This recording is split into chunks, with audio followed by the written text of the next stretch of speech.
spring has sprung. It's springtime. And what's the best thing to do during the spring? Manifestation. Whoa. So today we're gonna do some witchcraft, like literally like crafting, like making things, witchcraft. Yeah.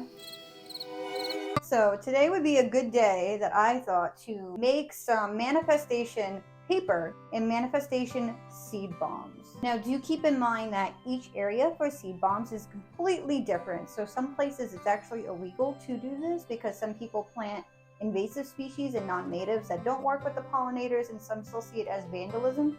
So please check where you are unless you're doing it on your own private property before you start doing seed bombs. I thought this would be a nice fun way because the time between March and April is the best time to do seed bombs that contain wildflower mixes, and that's how I do mine. Some people do milkweed for like butterflies and everything else like that. I'm doing mine with wildflower mix, and mine is like a whole lot of different types of wildflower mixes all up in there. So we're literally going to get our hands dirty, we're going to get crazy messy, and we're going to make some seed bombs and manifestation paper. Manifestation paper, it's just plantable paper. So what I do is I write my sigils, everything that I want to manifest, and I put it on the paper and I plant it. It's such a beautiful way to physically watch your ideas, your hopes, your dreams, your goals, everything into fruition. I'm going to take you step by step through my seed bomb recipe. Again, I'm doing this in a witchcraft way. I'm adding witchy things to it, but you could choose to omit all that. And if you're just looking for a recipe on seed bombs, you could totally use this way too. I'm going to show you 2 different ways to make the seed bombs, and then I'm going to show you how to make your own plantable paper, or as I call it, manifestation paper. So now we're going to get messy. For this recipe, you're just going to need a few simple things. First things first is you're going to need a lot of paper and recyclable materials.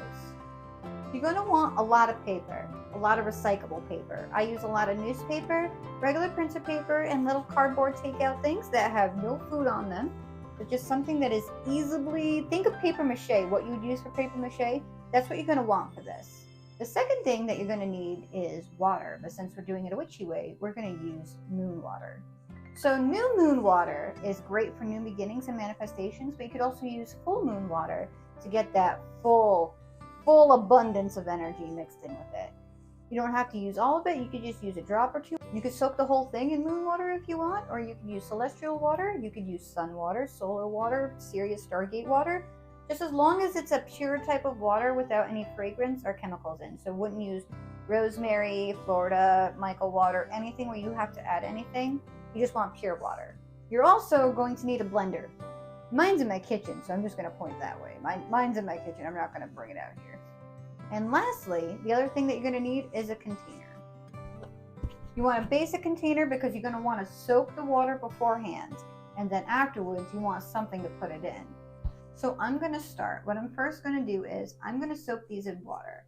Now to add an extra witchy step besides using moon water, I write sigils and manifestations that I want to manifest on the paper.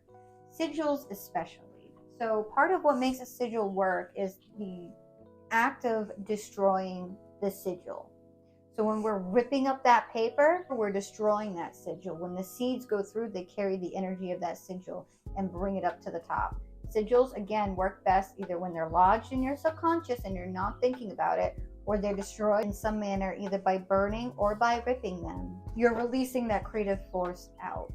I'm going to start ripping up my papers that have my little sigils and words of manifestation on them and soaking them in some water. You want to let it soak for anywhere between 15 to 30 minutes. So we're going to start that now.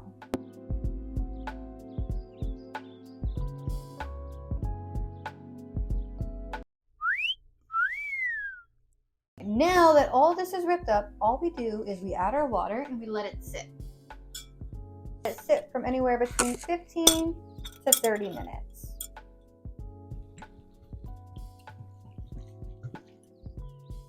So you want to make sure you have enough water so when you push down, you can submerge all the pieces of paper. Told you we were getting our hands dirty today.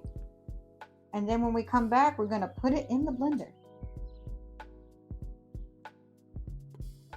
So after you put it through the blender, you want to put it through a strainer and gently with a sponge, try to absorb all the water, as much of the water as we can.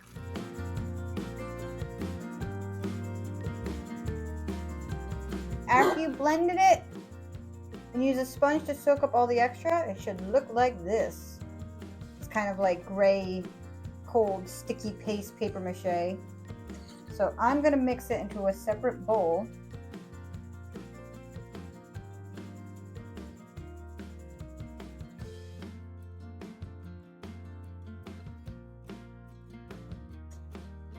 And now we're going to manually add in the seeds.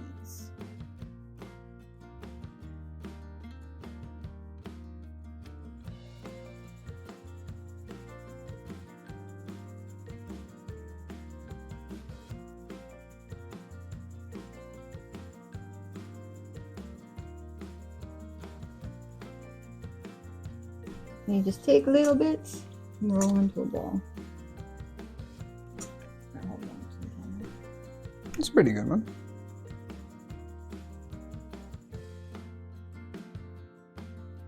Now we let this sit and dry. We're going to move on to the less messier form of seed bombs to make. For these less messier seed bombs, all you're going to need is some air dry clay, some potting soil, and wildflower seeds. All you're going to do is you're going to take a little bit of clay, roll it into a ball, squish into a little bowl,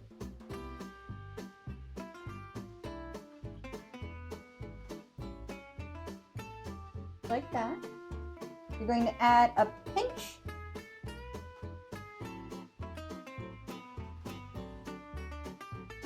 of potting soil to the inside. You're going to add a pinch of your wildflower seeds into the dirt.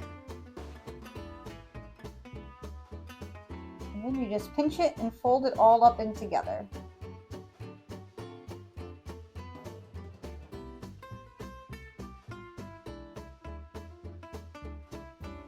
Roll it around in some potting soil. And you're done. Just repeat. All right, so we have half our paper pulp ones, and then we have half our air dry ones. Some of them I did carve like little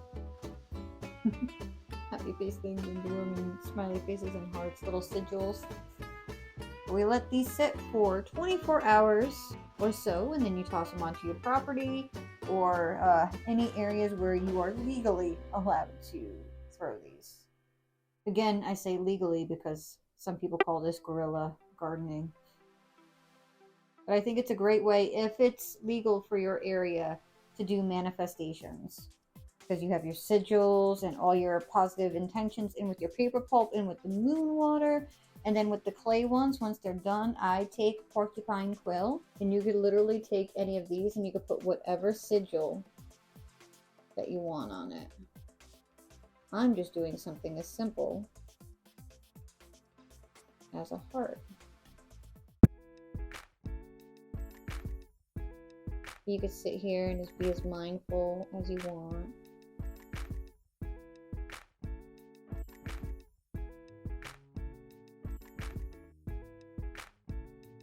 That way your intention literally grows right out of your sigil. Aren't they so cute? So 2 different ways with the witchy twist. And then obviously we're going to throw them in a legal spot.